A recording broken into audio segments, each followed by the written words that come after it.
errado.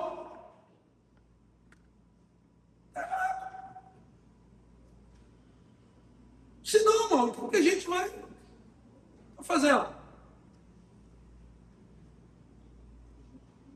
Fico vendo ali aquela família de visitante ali, o irmão está coçando até a barba. O cara está falando, meu Deus, eu vi um dia, eu vi aqui no dia 31. Você não é irmão? Não é irmão Cristo? Glória a Deus. Eu esqueci o nome da sua sogra. Desculpa, da sua mãe. Leilda Lino, cara.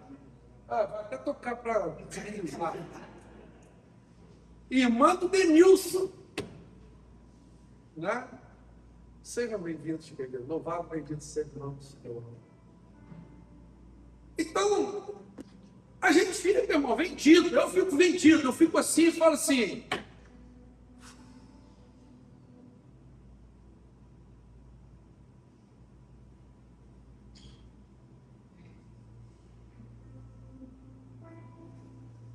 Mas não. Aí a gente... Você tem problema? Seu irmão que está do lado também tem. Você tem projeto? O irmão que está do seu lado também tem. Quem está na frente também, quem está atrás também. Mas enquanto congregação, eu sei, irmão, que em muito tempo a gente não focou, a gente está focando nisso. Deus vai nos dar a vitória. Está dando. E se não for para ser assim, imagina, né? É errado.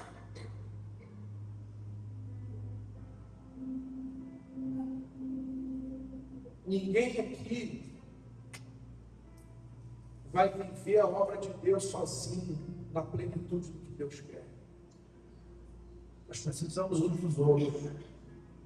Se nós não tivermos esse entendimento das coisas simples, como Deus vai nos confiar as coisas maiores? Se você não tem estrutura para as coisas simples, vamos orar, vamos buscar junto. Eu, você e eu, você e o irmão.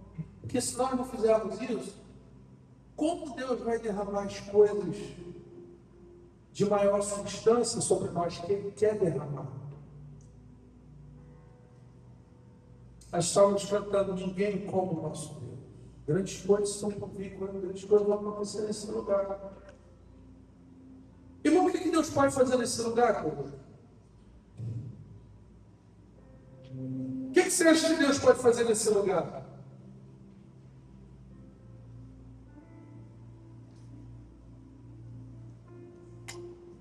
Alguém botou um texto lá com os irmãos e me chamou muito a atenção uma palavra que ele colocou nessa palavra, nesse texto amoroso também no coração dele.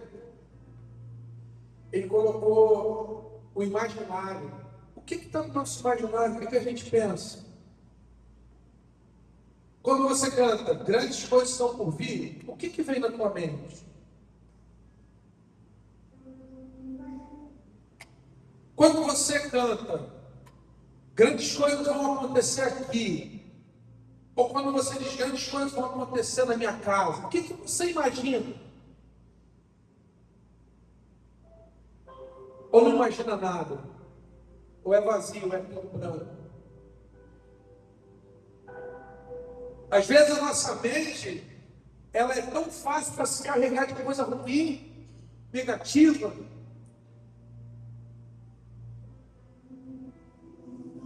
Mas nós não temos uma mente, como João diz, que nós temos a mente de Cristo. Qual a mentalidade, qual a imaginação que você é jovem, você homem, mulher? O que nós temos sonhado? Qual a imaginação que a gente tem aqui? Pelo que nós vamos lutar, o que nós temos lutado? Ou profetizado? E isso acontece no meio da comunhão, no meio dos santos. Porque para aquilo acontecer que está na sua mente, você não tem todas as peças. Eu tenho uma, eu tenho outra. Aquele casal tem outra. Por isso está precisando para junto. E talvez aquilo que você tenha imaginado seja coisa linda, milagres maravilhosos, coisas impossíveis. Mas Deus quer restaurar a nossa fé. Porque senão, o que a gente está fazendo aqui? E o escritor de Hebreus abre aquela boca enorme, ele abre o bocão e diz: ora, sem fé é impossível agradar a Deus. Você pode vir todo dia, fazer um monte de coisa, e você não está agradando a Deus. Porque sem fé é impossível. Porque é necessário que aquele que se aproxima de Deus creia que Ele existe e que Ele é recompensador daqueles que o buscam.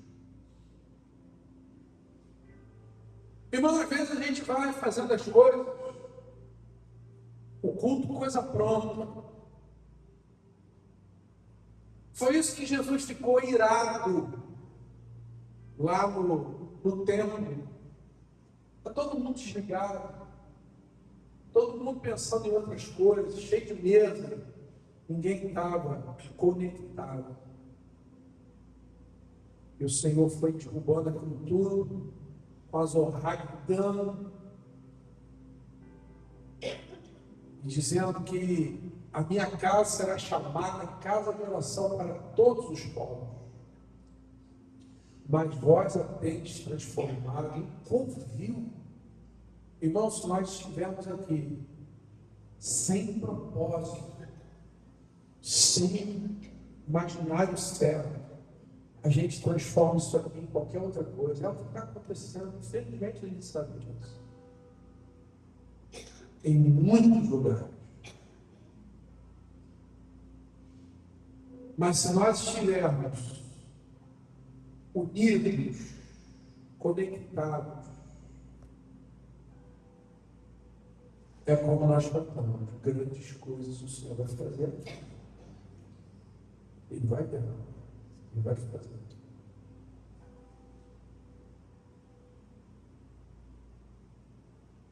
Às vezes, a gente é muito teórico, mas Deus é muito prático.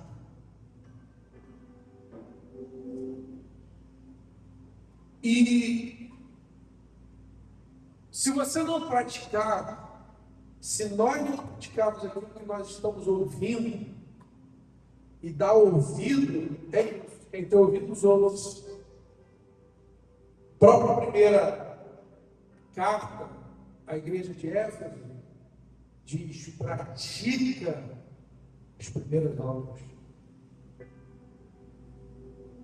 Se nós ouvirmos e não praticarmos, grande será a queda. É o que Jesus fala no Sermão do Monte. Que aquele que ouve e não é praticante é como um homem que constrói uma casa em cima da areia. Esse ano está acabando, ano novo está chegando. Deus está nos chamando para praticar aquilo que temos ouvido. E a gente não precisa começar com grandes coisas. A gente tem que começar por aquilo que Deus está colocando diante de nós, coisas simples. Coisas simples. Compromisso com as reuniões, compromisso com o seu líder de célula. Tudo isso por amor a Jesus, tudo isso por posicionamento.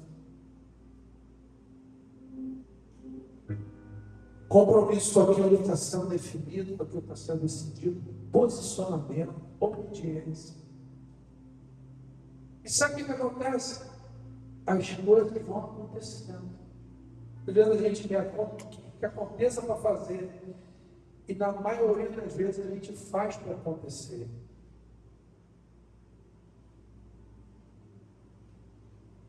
Nós estamos chegando, irmãos, no final de um ano muito especial na nossa congregação. Todos nós sabemos disso. Está sendo um final de ano extremamente diferente. Será que você não percebe isso?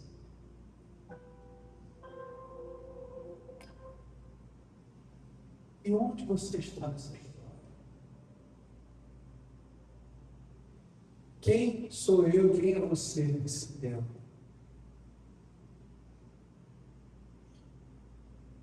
Ou você é apenas alguém que está vendo a coisa acontecer e não está entendendo o que está acontecendo e você está dentro?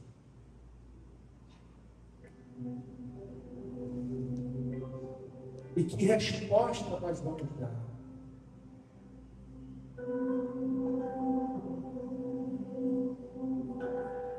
Que diremos, o apóstolo Paulo, que diremos diante dessas coisas? Qual vai ser a nossa resposta? Qual vai ser o nosso posicionamento?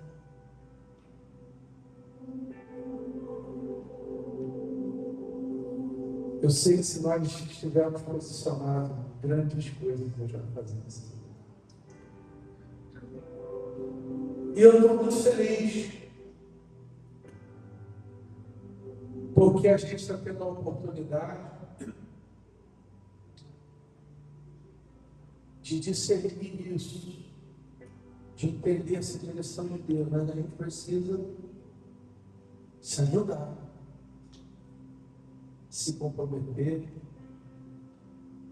e abrir o nosso coração. Abrir o nosso coração. Hoje eu estava ouvindo uma palavra que eu já tinha ouvido. Eu esqueci o nome daquele pastor.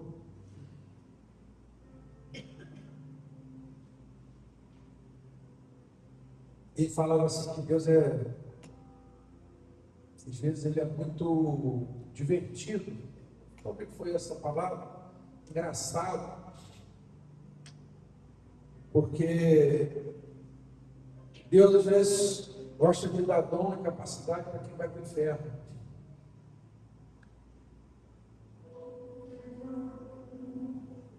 E ele estava evidentemente fazendo alusão àquele texto de Mateus,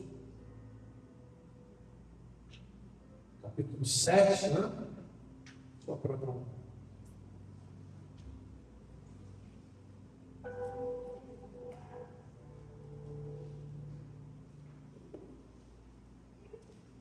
Capítulo 7, para não errar o endereço,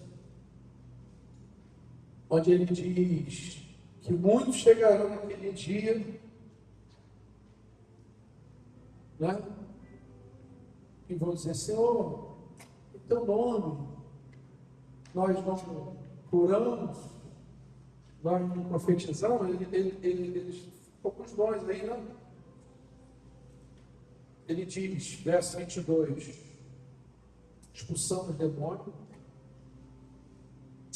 profetizamos, expulsamos demônio e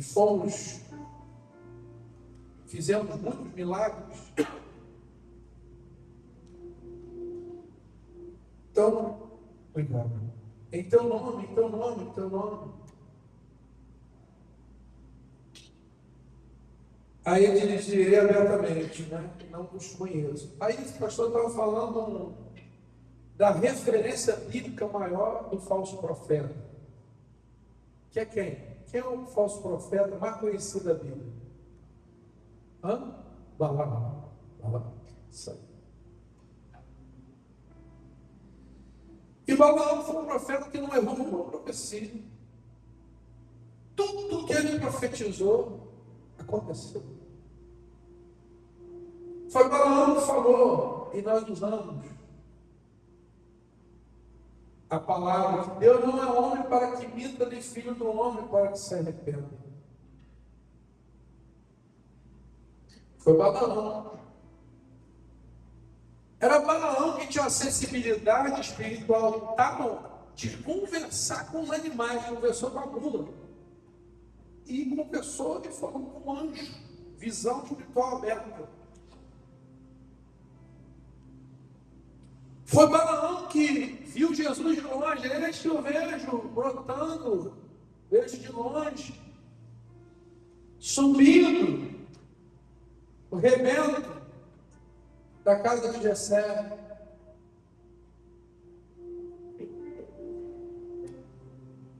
Era um homem que ouvia, inclusive, a voz e as instruções de Deus. Isso não mexe com a gente? Então, por que ele era um falso profeta?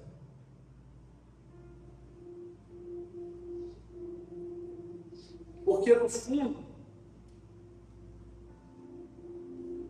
Balaão profetizava por interesse. Ele fazia as coisas buscando os seus ganhos, os seus interesses. E não realmente porque, Senhor, não tem outro senão o Senhor. O problema do Balaão não era de dom, era de coração. E nós, amados, nós não queremos bomba. Até uma música, né? Não quero pompa, não quero brilho, nós não queremos. Nós queremos uma igreja com o coração de Jesus. E isso não vem de mim nem de vocês, não vem de nós. É de Deus. Que a gente possa perseverar. Que Deus possa quebrantar o nosso coração, começar por esse aqui que nos fala. Para que nós encerremos esse ano acertando, posicionando os nossos caminhos diante de Deus, para a glória de Deus, e que nós possamos ser mais igreja, conforme a vontade de Deus, alegrando o seu coração. Que haja em nós um desejo de alegrar o coração de Deus. E às vezes, para alegrar o coração de Deus, a gente tem que deixar o nosso coração de lado. Às vezes a gente tem que magoar até outros corações para alegrar o coração de Deus. E Pedro falou no livro de Atos dos Apóstolos, dito no capítulo 4,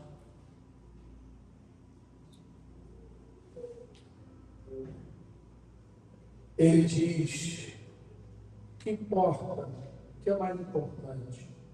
Agradar a Deus ou agradar aos homens?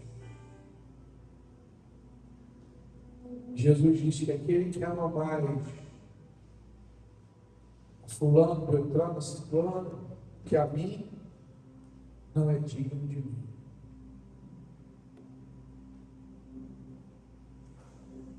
Porque se o homem não aborrecer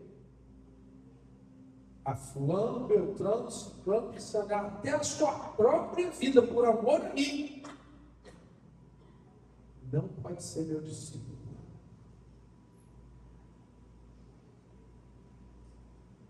E lá em Colossenses, que é o texto que nós estamos estudando, vamos continuar no ano que vem, no capítulo 3.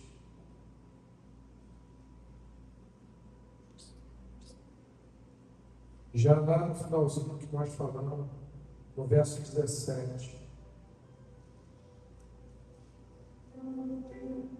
E tudo quanto fizerdes, por palavras ou por obras, fazei em nome do Senhor Jesus, dando por Ele graças a Deus. Não pode dizer amém, Senhor? Então, Deus trate o nosso coração. Deus trate a nossa vida. Que nós possamos viver mais perto do Senhor. Nós possamos estar mais juntinho de Deus, para a glória dele. Lembrando que a palavra que Deus deu, que Jesus falou com Pedro foi: Pedro, tu me amas? Aí ele diz: Senhor, tu sabes que eu te amo. Há um jogo de palavras ali. Jesus pergunta assim: tu me amas agapau, seja amor perfeito? Você me ama como eu te amo? E Pedro responde: Senhor, tu sabes que eu te fiel, eu te amo como de irmão, com amor e amigo. Segunda vez, o Senhor pergunta: tu me amas com amor perfeito, como eu te amo? Senhor, tu sabes que eu te amo como irmão, como amigo. Terceira vez, Jesus pergunta: Pedro, tu me amas? Aí agora ele fala: tu me amas como amigo?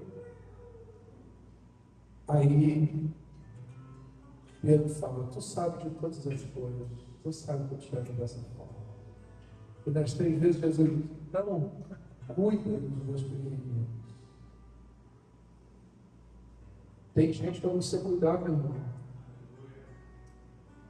Se você não está cuidando, como é que está o nosso amor pelo Senhor? Como é que eu vou cuidar de alguém, irmão? O amor de Deus nos capacita. E se nós estivermos numa igreja assim, sem barulho, sem nada, nós queremos isso. Nós sabemos que o Pai vai ser glorificado. E é isso que nos importa. O que vier a mais é lucro. Você concorda com essa palavra? Feche seus olhos, pensa nisso que a gente ouviu. Em nome de Jesus.